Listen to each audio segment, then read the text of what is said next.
This message has been recorded for my church family, but I've decided to post it as an encouragement to you. And so some of the references that I make are for my church, but if you have your own church, I'm sure that the very same things apply to you. But I'm going to address my church especially. Good morning, New Grace Baptist Church. Some of you are probably very fearful about some of the things that we are hearing in the news and media about the coronavirus, and you're afraid to admit it. Some of you are reading the jokes being posted on social media and not finding them very funny. If you have loved ones nearby and you're able to listen to this message together, I'm going to encourage you to do that.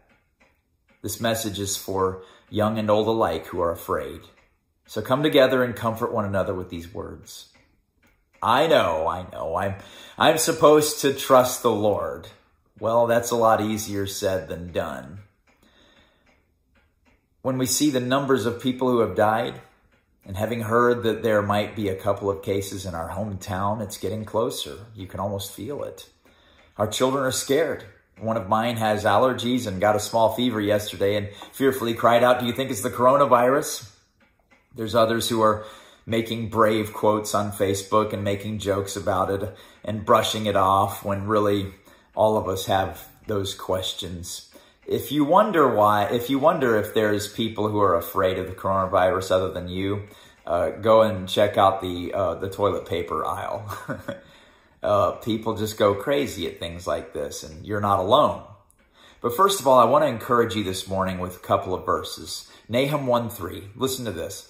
The Lord hath his way in the whirlwind and in the storm, and the clouds are the dust of his feet. Psalm 91, 1-7. He that dwelleth in the secret place of the Most High shall abide under the shadow of the Almighty. I will say of the Lord, he is my refuge and my fortress, my God, in him will I trust.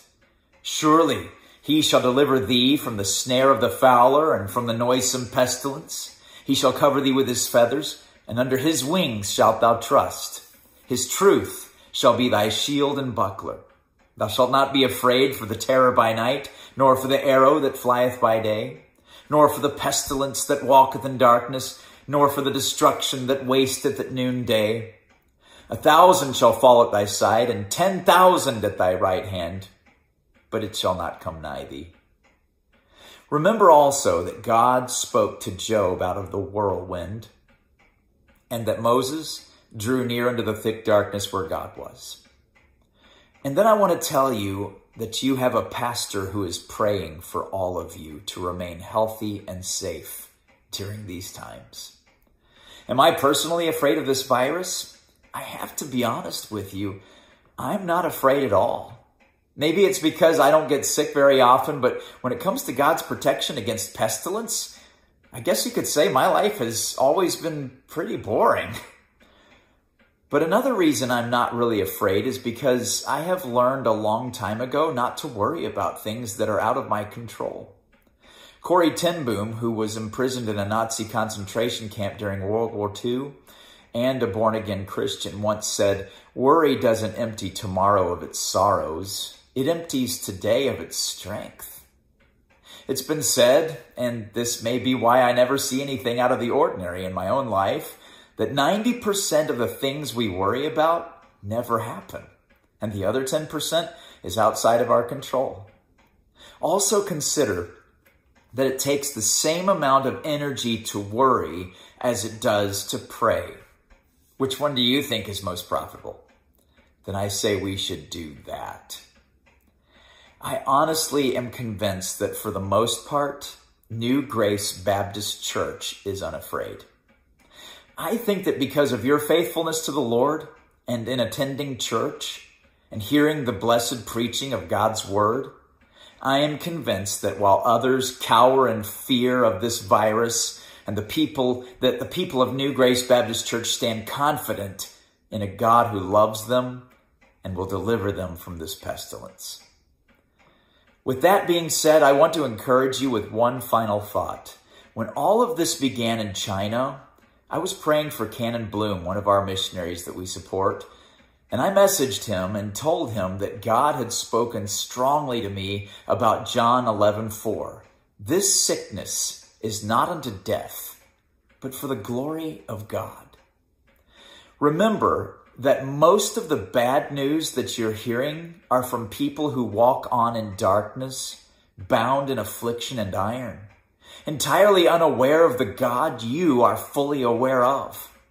The Bible calls them people having no hope without God in the world.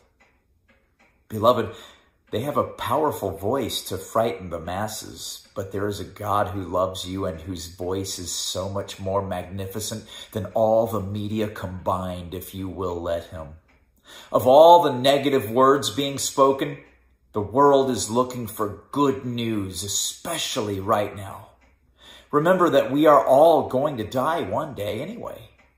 And beloved, we have not just good news, but glorious good news. My friends, you can be sure of one thing, and that is this world has now become far more contagious to the gospel of Jesus Christ than to COVID-19 or the coronavirus. The darker the night, the brighter the stars. Ye are the light of the world. A city that is set on a hill cannot be hid. Neither do men light a candle and put it under a bushel, but on a candlestick, and it giveth light unto all that are in the house. Let your light so shine before men that they may see your good works, number one. And number two, glorify your Father which is in heaven. This is a great opportunity, Christian. O church, arise and put your armor on. Hear the call of Christ our captain.